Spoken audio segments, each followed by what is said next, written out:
kewajiban mengikuti imam. Nah, penting nih.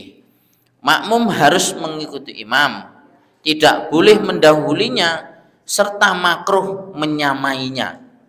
Oh makruh Pak, bareng wae makruh.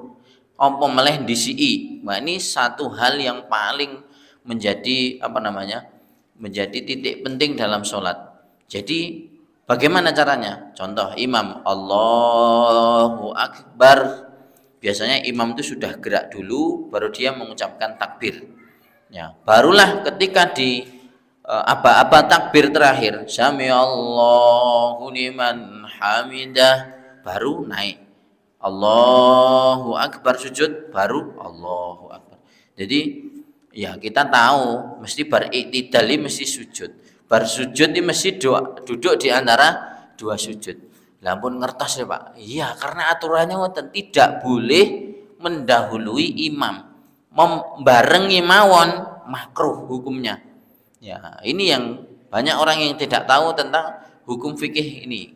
Ya, akhirnya pas sholatnya menjadi sia-sia.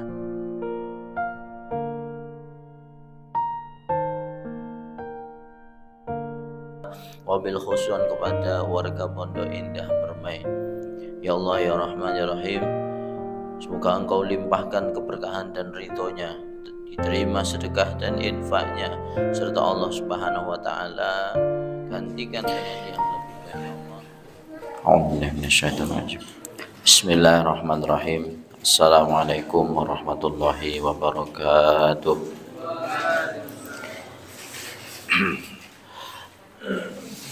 Innal hamdalillah nahmaduhu wa nasta'inuhu wa nastaghfiruh wa na'udzu billahi min syururi anfusina wa sayyiati a'malina. May yahdihillahu fala mudhillalah wa may yudlil fala hadiyalah. Asyhadu an la ilaha illallah al-malikul haqqul mubin wa asyhadu anna Muhammadan abduhu wa rasuluhu shadiqul wa'dil amin. Allahumma shalli ala Muhammad wa ala ali Muhammad kama shallaita ala Ibrahim wa ala ali Ibrahim wa barik ala Muhammad wa ala ali Muhammad kama barakta ala Ibrahim wa ala ali Ibrahim fil alamin innaka Hamidum Majid.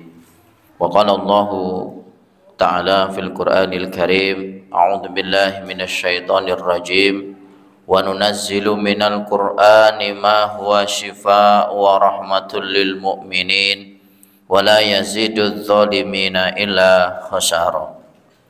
Wa qala Nabi sallallahu alaihi wasallam, khairun nas anfa'uhum linnas. Allahumma la sahla illa ma ja'altahu sahla wa anta ja'alul hasna idza syi'ta sahla. Rabbi shrah li sadri wa yassir li amri wahlul 'uqdatam min lisani yafqahu qawli. Ma'asyiral muslimin, jamaah salat maghrib yang insyaallah dimuliakan Allah Subhanahu wa taala. Alhamdulillah. Yang pertama, marilah kita selalu mengucapkan syukur kepada Allah Subhanahu wa taala karena atas limpahan rahmat, hidayah, nikmat sehat dan juga kesempatan pada sore hari ini, alhamdulillah kita semuanya bisa berkumpul, bisa menjalankan salah satu kewajiban kita, yaitu sholat maghrib berjamaah. Mudah-mudahan Allah Subhanahu wa taala selalu meringankan langkah kaki kita untuk selalu beribadah kepada Allah Subhanahu wa taala. Amin ya rabbal alamin. Yang kedua, salawat dan salam semoga tetap tercurah kepada baginda Rasulullah Nabi Muhammad sallallahu alaihi wasallam, pada keluarganya, kepada sahabatnya dan kepada tabi'in dan seluruh pengikut beliau. Mudah-mudahan termasuk kita semuanya nanti diberi kemudahan oleh Allah Subhanahu wa taala untuk mendapatkan syafaatnya. Amin ya rabbal alamin. Ma'asyiral muslimin, jamaah salat maghrib yang insyaallah dimuliakan Allah. Ya, ada beberapa ini menjelang di hari Jumat, maka saya membacakan hadis tentang amalan pada hari Jumat. An Ausi ibnu Aus qala anna Rasulullah sallallahu alaihi wasallam qala maktasala yaumal jum'ati wa ghassala wa bakkara wa batakara wa dana wastama'a wangsata qala lahu bi kulli khutwatin yakhtuha ajru sanati siyamuha wa qiyamuha. Dari Aus bin Aus, ia berkata bahwa Rasulullah Shallallahu Alaihi Wasallam sabda, barang siapa yang mandi pada hari Jum'ah dengan mencuci kepala, ya membasuh kepala. Kadang-kadang hadis itu diartikan mencuci kepala atau piring mawon itu, ya membasuh kepala, ya menyiram kepalanya, lalu kemudian anggota badan lainnya, lalu ia pergi di awal waktu atau ia pergi dan mendapati khutbah pertama, lalu ia mendekat pada imam mendengar khutbah serta diam. Nah, maka setiap langkah kakinya terhitung seperti puasa dan sholat dalam setahun. Nah, hadisnya banyak nih. Maka dalam perumpamaan di pendapat hadis yang lain disebutkan, jika tiba hari Jumat, maka malaikat berdiri di pintu-pintu masjid, lalu mereka mencatat orang yang datang lebih awal sebagai yang awal. Nah, saya sering menjumpai beberapa di masjid yang pernah saya menjadi khotib di sana. Ya, pernah Pak. Satu ketika saya menjadi khotib itu, ya saya kebetulan bersama satu santri, saya gonceng naik motor. Saya tiba di masjid itu, padahal waktu masuk sekarang ini kan, waktu-waktu ini minggu-minggu ini, mungkin bulan ini juga termasuk, itu kan 11.26 atau 11.29 ini. Artinya masih di angka 11.30-an ya, kurang lebih itu kan.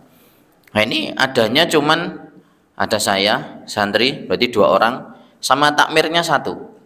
Ya, iki nek Arab dimulai wong telu nek ora dimulai pun manjing kan galau ini.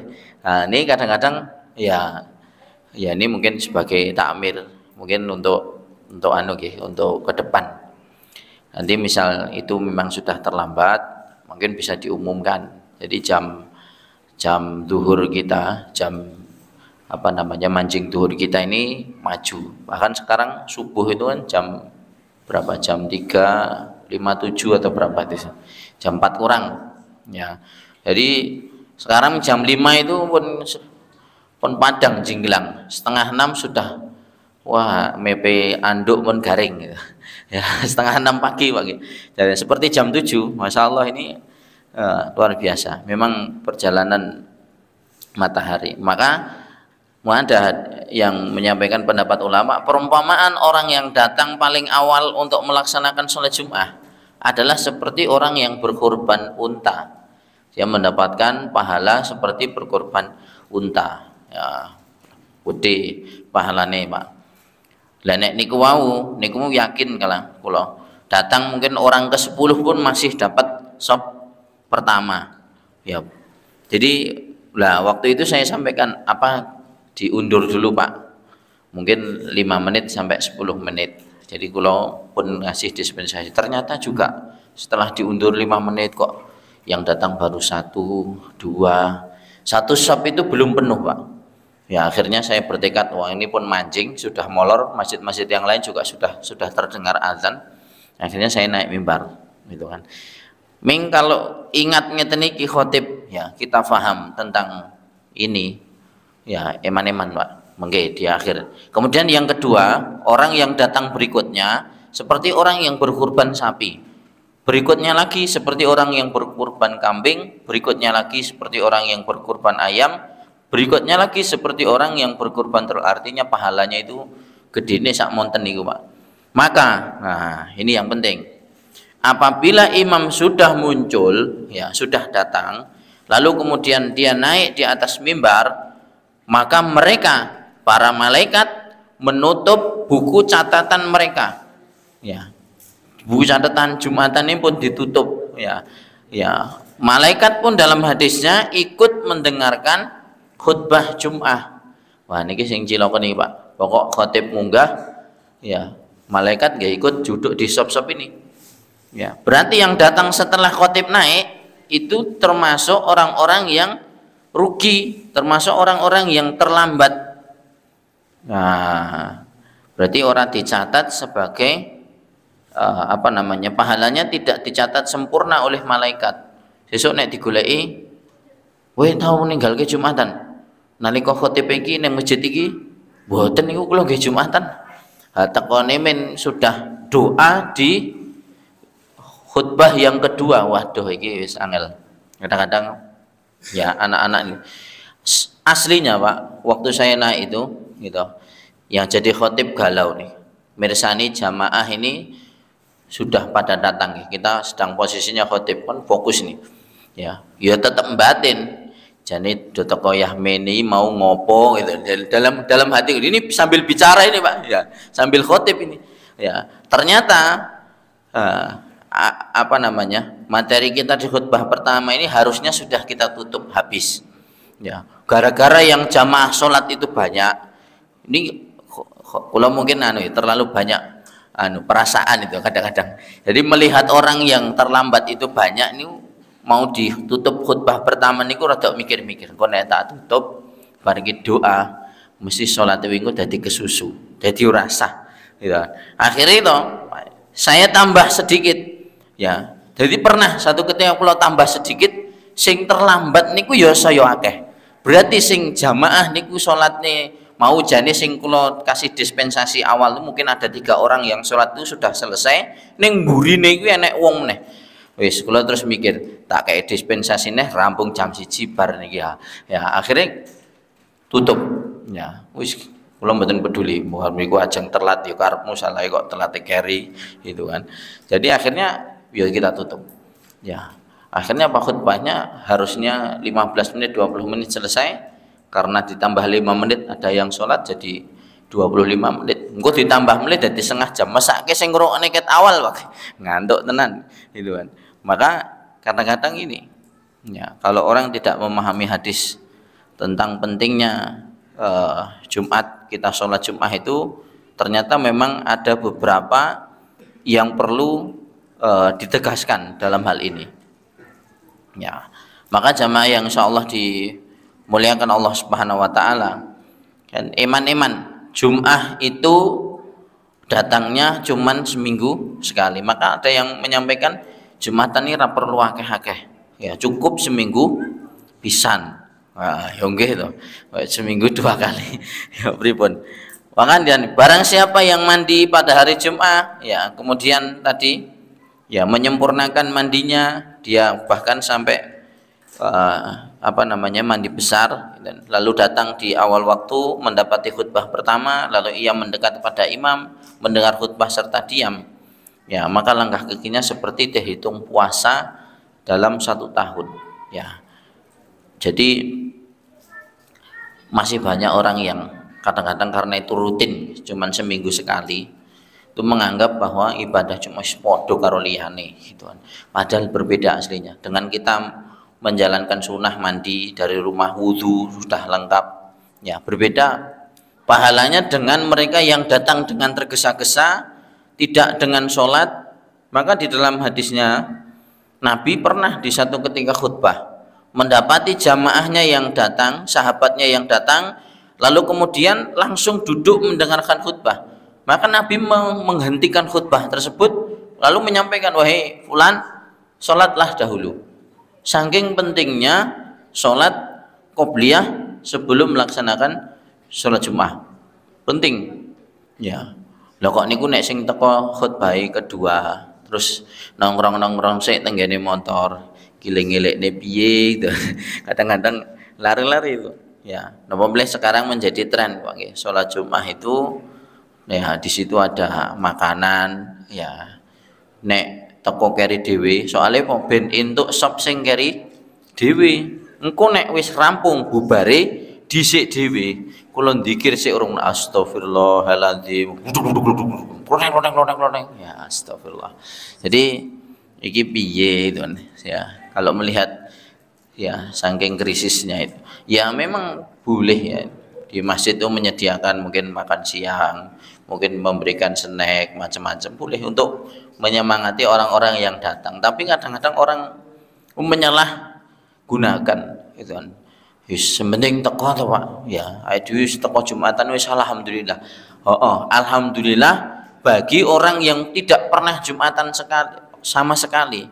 Tapi nek memang orang yang sudah rutin, dia sudah iman, sudah paham, nek ming teko Jumatan hanya untuk ya absen ya atau hanya untuk niatnya mencari makanan dan macam-macam, itu mungkin berbeda ya. Dia mungkin pertama dimaklumi ya, tapi yang kedua ketiga eman-eman wis kesel-kesel datang ke Jumatan tapi tidak mendapatkan pahala sempurna. Maka dalam rukunnya mendengarkan khutbah ya dalam apa namanya itu Jum'ah itu termasuk rukun. Maka jangan sampai kita terlambat untuk mendapati di situnya. Jadi eman-eman waktunya. Jadi sudah datang pun nek tidak mendengarkan khotib, mungkin contoh, khotibnya kok ini itu tidak suka dan akhirnya tidak mendengarkan. Tidak boleh. Urusan dunia jangan dibawa ke dengan campur aduk dengan urusan akhirat. Mendengarkan khutbah loh, meskipun khotibnya tidak suka, itu rukun wajib ya harus didengarkan. Mau tidak mau seperti itu kan. Ya, inilah syariat yang diatur oleh Allah Subhanahu wa taala dan Rasulullah. Ya, maka paling penak niku nggih manut ya. Jadi kalau memang di situ disunahkan untuk memakai wangi-wangian bagi laki-laki ya memakai baju putih ya diusahakan. Nek orang putih kabeh ya penting nek putih ya. Jadi memang punyanya itu ya pakai itu. Kalau memang mungkin tidak sempat saat ya tidak masalah, yang penting pakai wangi-wangian. Artinya menjalankan sunnahnya itu ya walaupun tidak mampu nanti dari beberapa mungkin sedang di kantor ya kerja tidak memungkinkan untuk mandi misalnya, jadi ya disiasati. Saya pernah ditanya jamaah, nek misalnya kita kerja Ustaz di pabrik ngoten niku ya, kemudian di pabrik tidak sempat karena memang misalnya jam istirahatnya 11:30 ya, sekarang padahal Jumatannya juga 11:30, kan tidak mungkin Ustaz nek mandi dulu ya, bagaimana? Maka mandi pagi itu ya boleh diniatkan langsung untuk mandi sholat Jum'ah. Jangan pagi-pagi 6:30 untuk persiapan berangkat kerja itu sudah diniatkan bismillahirrahmanirrahim, ya Allah saya niat mandi ini ya karena nanti saya pasti tidak sempat mandi lagi, saya niatkan untuk persiapan sholat Jum'ah. Insya Allah ya Allah niku maha tahu. Timbangi pagi wis 100 ya, arep Jumat wis kerja ya, mau Jumatan mandi juga tidak sempat Jumatan, mesake kiwa tengene ya, mambu brambang ya, brambang nek brambang goreng enak Pak nggih. Nah, ini brambang wis pirang-pirang dino gitu. Kan ya mengganggu ya, nanti dapat ya malah mengganggu jamaah lainnya, tidak mendapatkan pahala tapi malah mendapatkan mahdharatnya ya. Baik jamaah yang insyaallah dimuliakan Allah Subhanahu wa taala, kita lanjutkan. Semoga tadi bisa mengingatkan kita semuanya. Saya yakin panjenengan tahu itu kan. Tapi yang menjadi masalah itu kadang-kadang di jamaah-jamaah yang mungkin saat ini jarang hadir dalam kajian, tidak mendengarkan beberapa nasihat yang lainnya, akhirnya ngibadah itu ya wis sementing sak tekane boten. Padahal dalam hadisnya itu sebenarnya kita bekerja, kita hidup ya, atau kita melakukan aktivitas niku nek dalam hadisnya dalam rangka kita menunggu waktu sholat. Habis sholat subuh kita berangkat kerja, mungkin kita bekerja sampai siang ada zuhur lagi. Nah, maka sesungguhnya itu adalah kegiatan kita mulai dari jam 7 mungkin atau jam 8 sampai zuhur tadi itu dalam rangka mengisi waktu luang untuk menunggu waktu sholat zuhur. Berikutnya lagi sholat asar, berikutnya lagi sholat maghrib dan seterusnya. Ya, maka kalau sudah seperti itu kita paham, ya meninggal pun kan juga kita, Pak. Jadi hanya menunggu waktu datangnya sholat. Jadi hati kita ini terpaut dengan menunggu waktu datangnya sholat, pahalanya luar biasa. Ya. Baik, ma'asyiral muslimin, jamaah yang insyaallah dimuliakan Allah. Kemarin saya sampaikan mengenai orang yang menjadi makmum, ya, tapi mereka bukan muhrim, ya, 1 lawan 1 misalnya, antara laki-laki dan perempuan saja, itu tidak boleh. Ya, kemarin sudah ditanyakan. Nah, kita mengingatkan semampu kita, ya, dengan kapasitas kita bagaimana, kan gitu. Kemudian berikutnya yaitu tentang imam perempuan. Kemarin sudah juga untuk tinggal maju sedikit, ya, mengimami perempuan lainnya. Perempuan mengimami perempuan apabila memang tidak ada laki-laki dan dia berdiri di tengah-tengah mereka, karena Rasulullah telah mengizinkan Ummu Waraqah binti Naufal mengambil seorang muadzin laki-laki pribadi di rumahnya agar Ummu Waraqah mengimami anggota keluarganya. Ya, kemudian yang kelima, imam orang buta. Orang yang buta sah untuk menjadi imam karena Nabi SAW pernah meminta Ibnu Ummi Maktum 2 kali untuk menggantikan beliau di Madinah. Sesuatu yang luar biasa, gitu. Jadi kalau kita mengingat, ya, kisah sedikit di dalam surah itu kan. Jadi Ummi Maktum bertanya pentingnya sholat jamaah biasanya di dalam hadis itu. Apakah saya masih bisa datang, harus wajib datang ya Rasulullah? Rasulullah berbalik bertanya, apakah engkau masih bisa mendengarkan suara adzan? Masih. Ya, padahal Ummi Maktum, Ibnu Ummi Maktum ini rumahnya paling jauh di antara sahabat-sahabat yang lain. Pernah satu ketika jalan, ya, digoda oleh iblis, digoda oleh setan, ya. Jadi dijegal, Pak, sampai jatuh. Jadi dalam hadisnya itu dia terluka di bagian kepala, berdarah sampai intinya terluka sampai berdarah, itu kan.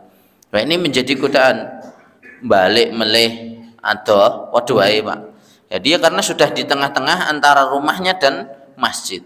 Nek datang ke masjid posisinya terluka. Akhirnya Ibnu Ummi Maktum ini juga datangi masjid nekat, ya, dengan azam, pokoknya aku menjalankan perintah Nabi. Saya ingin bertemu dengan Rasulullah SAW. Ya. Dan Ibnu Ummi Maktum ketika itu mengimami jamaah, padahal dia dalam keadaan buta. Ya, memang kondisi Ibnu Ummi Maktum ini sahabat yang tidak bisa melihat dan diistimewakan oleh Nabi. Ya, karena pertama kali yang bertanya, misalnya Ibnu Ummi Maktum dulu tidak bertanya kepada Nabi, tidak akan ada hadisnya, ya, bahwa orang yang tunanetra tidak wajib datang sholat berjamaah di masjid. Wah, repot, ya, nanti tanya pada ulama, ya. Sehingga hadis ini menjadi inspirasi buat kita semuanya, ya.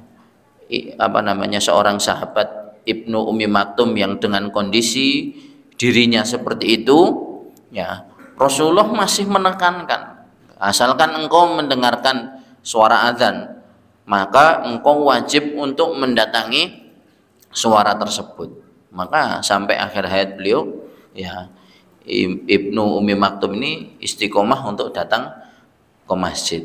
Ya, kadang-kadang kita ini kan malu, gitu kan, rumahnya wis cerak, itu kan, termasuk dekat, yang kurang dari 40 rumah itu dekat, ya, adzan dalam kondisi sehat, jalannya padang, orang jeglang-jeglong, itu kan, terus fasilitas masjid yos oke.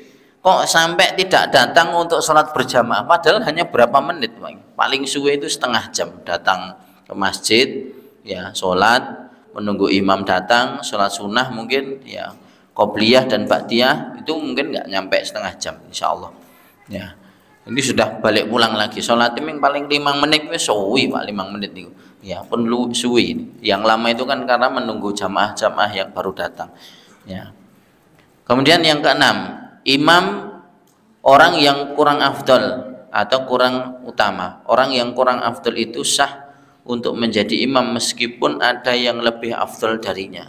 Karena Rasulullah pernah sholat di belakang Abu Bakar radhiyallahu an dan Abdurrahman bin Auf, padahal beliau itu lebih afdal dari mereka berdua. Ini mungkin dalam artian tentang syarat, ya, tentang persyaratan. Mungkin ketika kita baru mulai, ya, ini berlaku di beberapa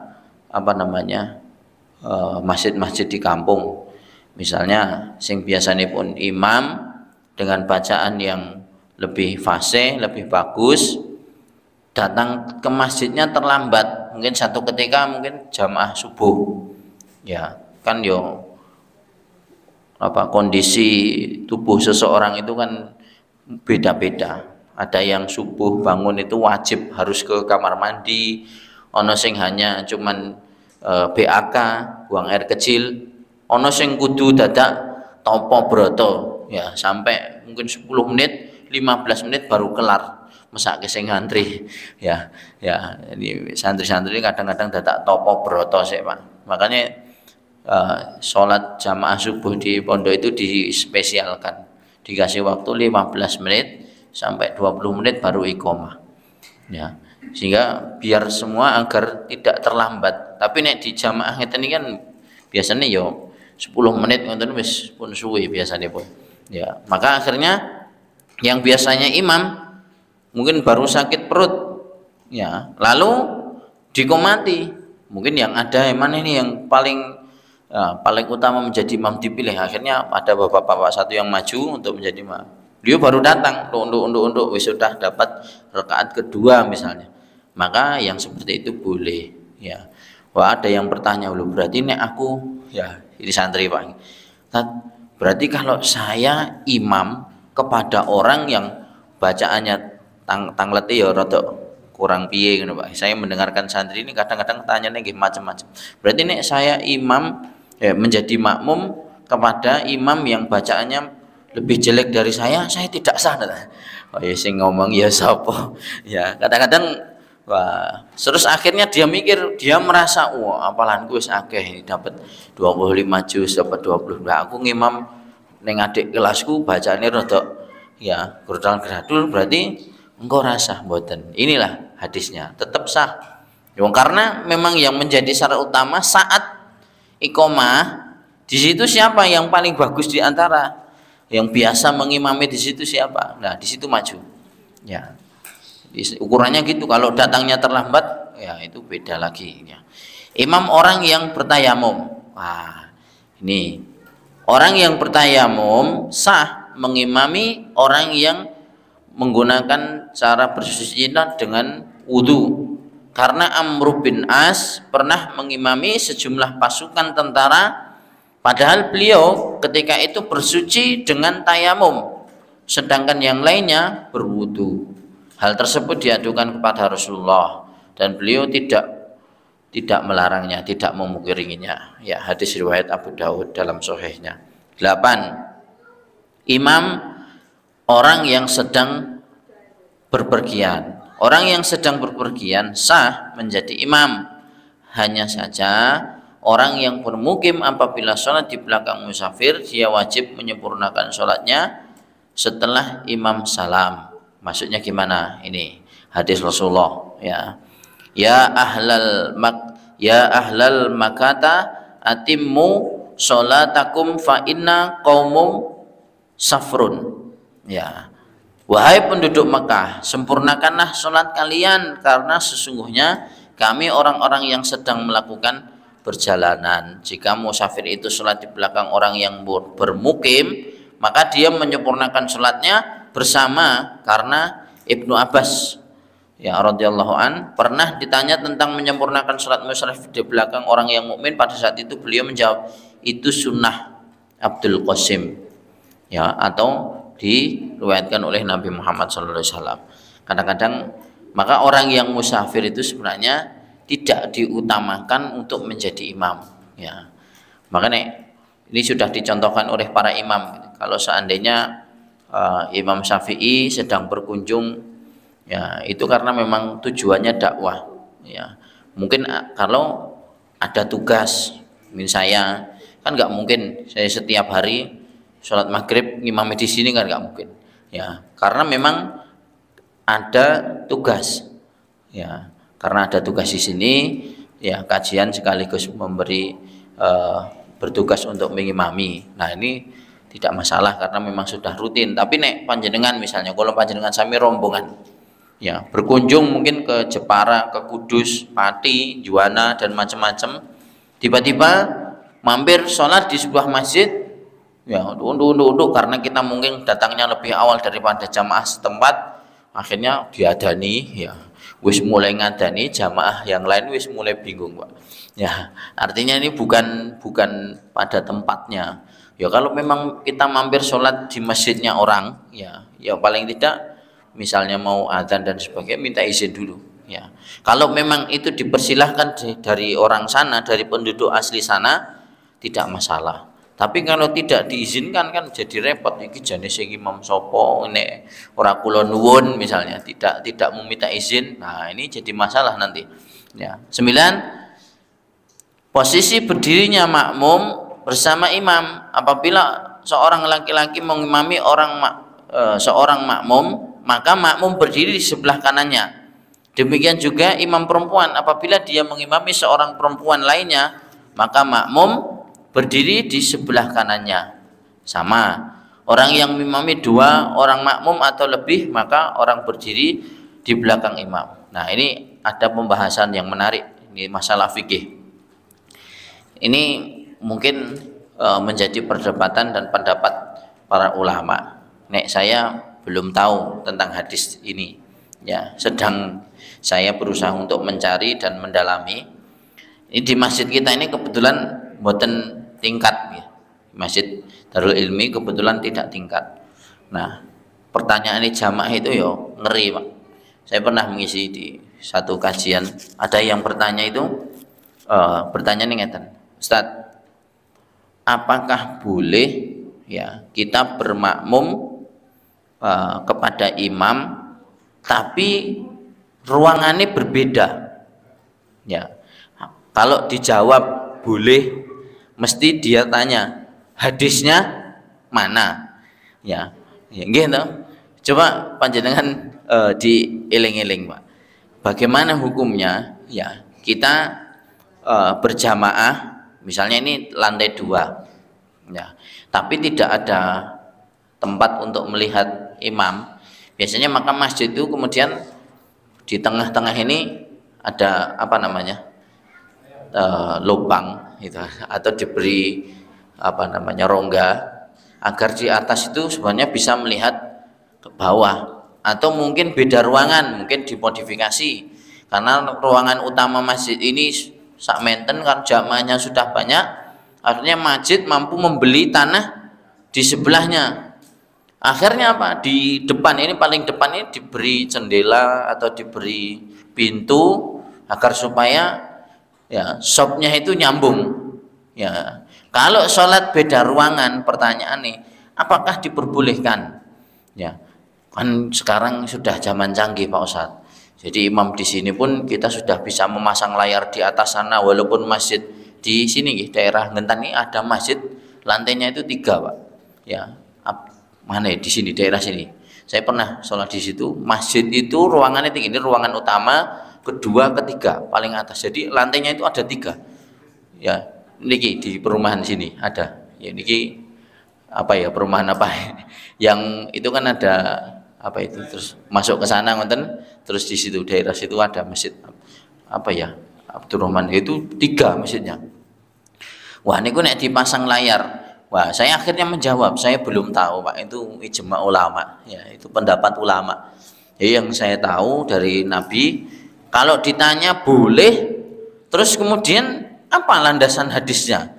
Ya itu kan ijma. Kalau ditanya hanya pendapat-pendapat ulama, kalau diperbolehkan beda ruangan itu berarti kan tadi tidak ada lubangnya, terus kemudian lantai atasnya ya tinggal jamaah, lantai atasnya lagi ya buat jamaah, ataupun beda ruangan di sebelah sana atau di sebelah sana tanpa ada tempat untuk melihat jamaah masjid utama. Di zaman Nabi tidak ada loudspeaker. Apa yang menjadi tuntutan mereka makmum untuk ini? Mengikuti jamaah yang ada di depannya. Misalnya ini Shopnya udah 15, tambah lagi sampai rumah Pak Hananto sana, misalnya sholat id kan penuh sampai belakang sana, orang mungkin orang jamaah yang terakhir sana itu tidak bisa melihat imam.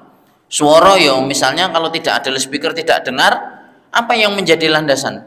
Yo makmum depannya tadi, maka imam orang oleh kesusu misalnya. Allahu Akbar kan, pertama kedua mungkin masih bisa melihat, 3, 4, 5, 6 sampai paling belakang sana, ya akhirnya apa? Hanya mengikuti makmum di depannya itu. Nah itu nyambung, boleh kalau seperti itu boleh. Tapi nek beda ruangan, wah ini saya belum bisa menemukan ya. Makanya bahwa di pembahasan ini nanti nek misalnya merenovasi masjid yo sekalian sing apa jenenge pada umumnya saja, jangan terus kemudian eman-eman Pak mungkin nek dikei ruangan ini kan ukurannya lantai 2 lebih kecil daripada lantai, ya itu memang ben syaratnya ben nyambung dengan ruangan utama ya. Mungkin dikei layar maun pripun Pak Ustaz, mungkin nek salat berarti salat di belakang layar ya. Wah ini hadisnya angel meneh, ini kan di zaman milenial ini susah Pak ya. Jadi mengambil ijazah misalnya, contoh kita mengikuti kajian online ya, mungkin bahasa Arab atau mengambil sanad ya di via medsos. Wah itu hukumnya gimana? Nek saya menjawab yo, belajar itu wajib bertemu dengan guru ya, lebih ahsan dia datang langsung dan mendengarkan suaranya guru.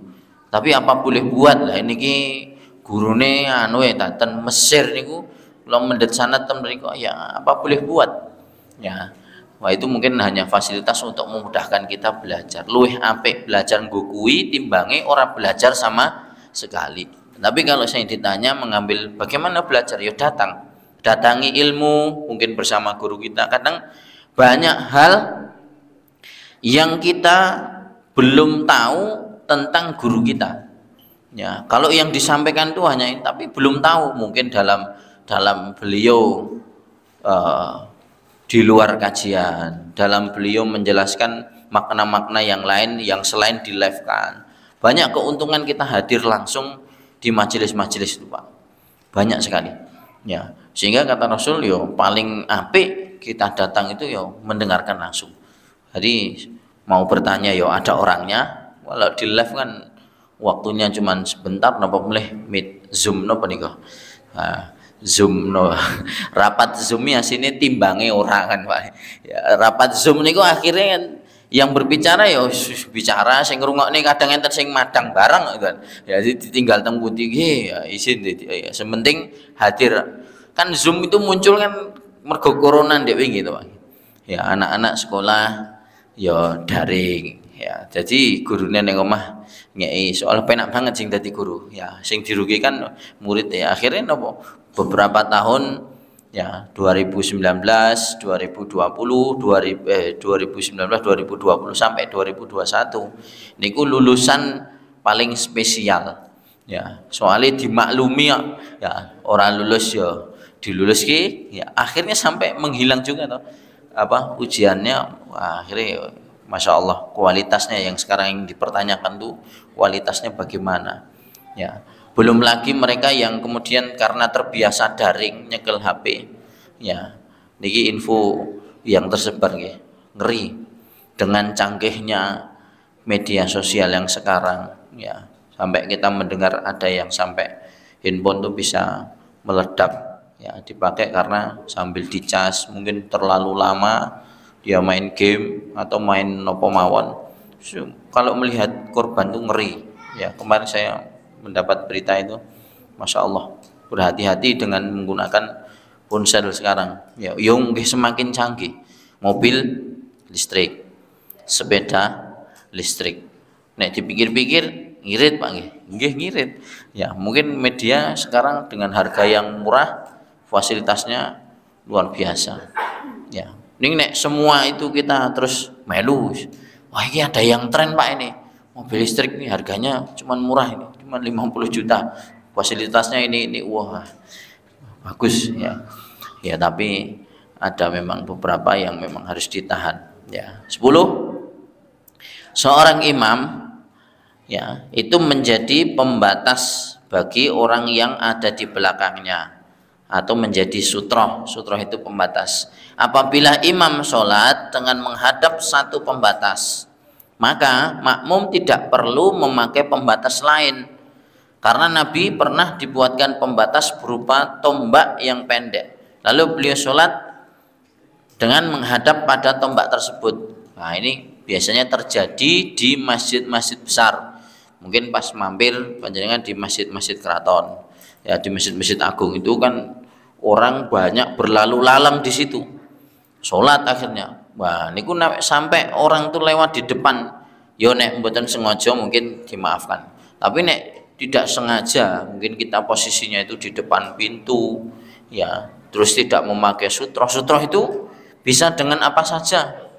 Bisa dengan buku, bisa dengan tas. Ya. Kalau Nabi mengatakan dengan tombak, wah ini pangil golek Pak nggih. Tenggene Masjid Agung, mungkin teng Jogja napa teng Surakarta mriku golek tombak, wah seneni Pak tukang seneni. Ya, maka dengan fasilitas atau menepi, ya, di depan tiang atau menepi di pinggir, supaya apa?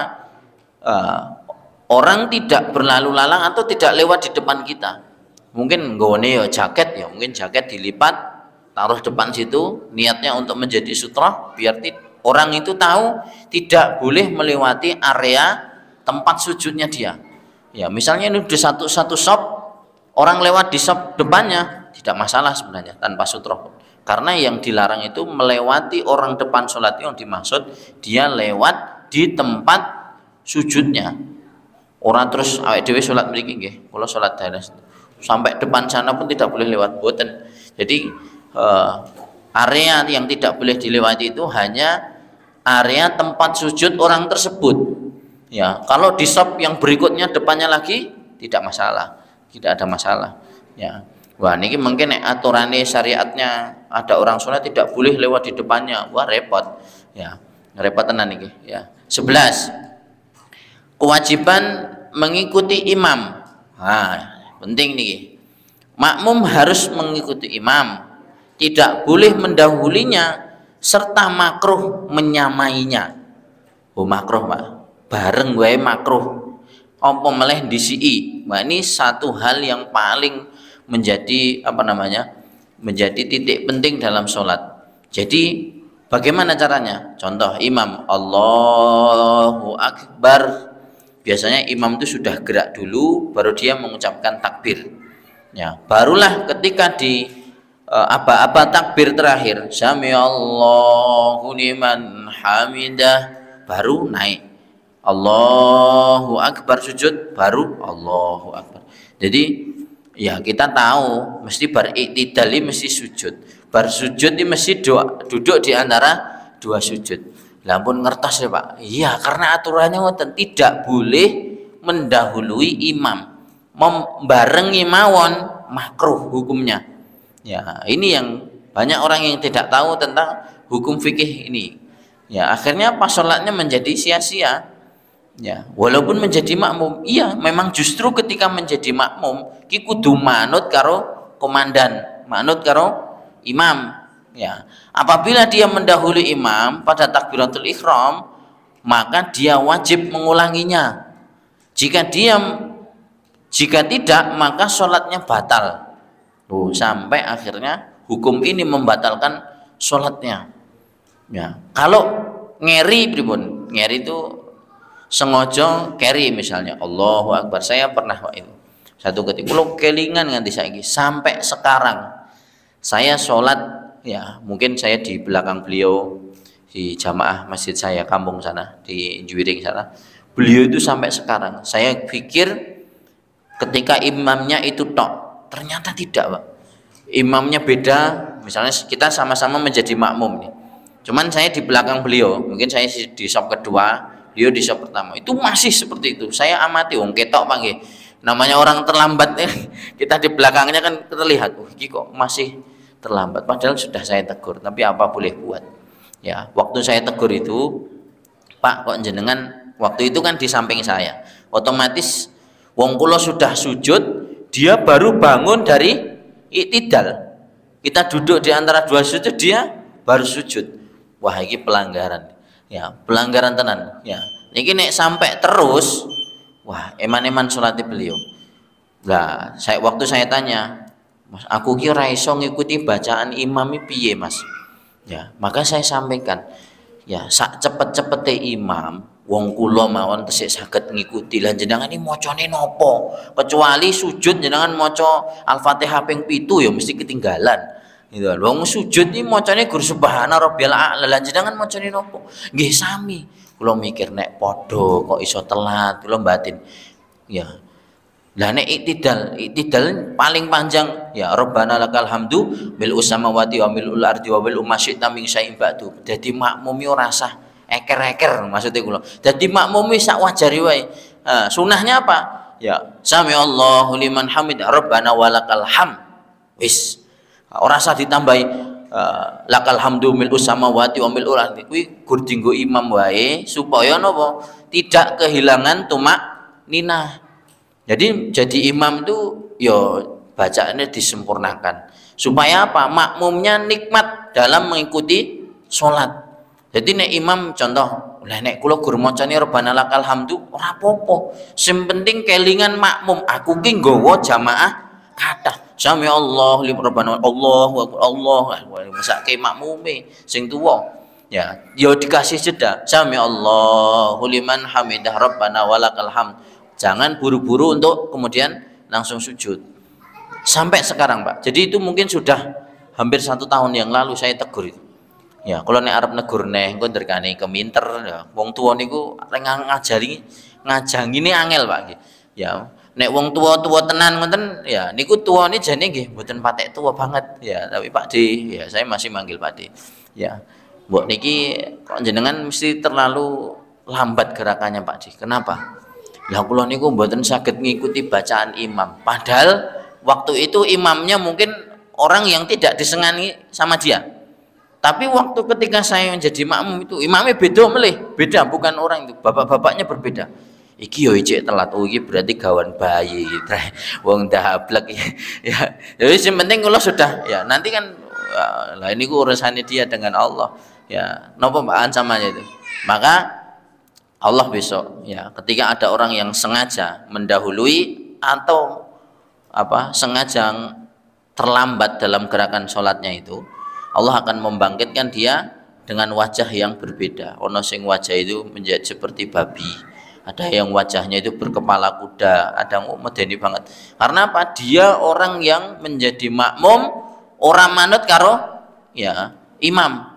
Usak elek-elek imam orang menjadi pengaruh untuk makmumnya. Imamnya misalnya bacaannya elek misalnya, yo itu orang ngaruh karo makmumi. Ya kita tetap sah sholatnya, ya sah nih.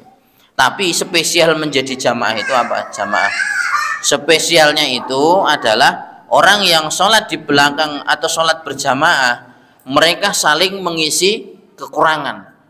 Beda kalih dhewe. Contoh awake dhewe salat berjamaah kok tidak sempurna bacaannya. Oh, ini katut kalih ya ikatan seperti sapu lah. Sapu niku enek sing cendak, enek sing dawa. Sapu lidi nih, Pak, jenengan amati, Pak. Nek nyapu resik mesti wong ngomong, "Wah, sapune iki apik tenan." Padahal mau sing resiki mau kan sing dawa-dawa tok, Pak. Kan ada yang cendak. Sing cendak niku gur-gur tinggal lengkap-lengkap. Tapi nek sing cendak niku wau mboten ikut diikat. Ya. Lidi yang pendek-pendek itu sing kulino dijikuki nggo tusuk gigi biasanya kepepet itu. Ya, seblak niku nek ya sing cendak-cendak kan ora mungkin nggo nyebati regetan, Pak. Dia kenapa? Ya kuwi enek manfaate. Meskipun salat ngeten iki terus sing enek cah cilik, enek wong tua sing bacane ora patek sempurna, iku tetep enek manfaate. Manfaate apa? Dinggo ngebak-ngebaki masjid. Ya, artinya dia mendapatkan keutamaan, saling menyempurnakan. Jadi nek sing cendak-cendak niku wong mboten melu, wis kowe daripada melu gur nggo patut-matut mending ora usah melu. Akhirnya apa? Tali untuk mengikat tali tersebut itu tidak kuat. Akhirnya sapu menjadi okrek-okrek, nanti bisa buyar. Ya, wah ini istimewanya sholat jamaah. Mohon maaf panjang lebar. Kita lanjutkan kembali di pertemuan yang akan datang dengan pembahasan masih seputar dengan imam. Kita akhiri dengan hamdalah dan doa kifaratul majelis. Alhamdulillahirabbil alamin. Subhanakallahumma wa bihamdika asyhadu an la ilaha illa anta astaghfiruka wa atubu ilaik. Assalamualaikum warahmatullahi wabarakatuh.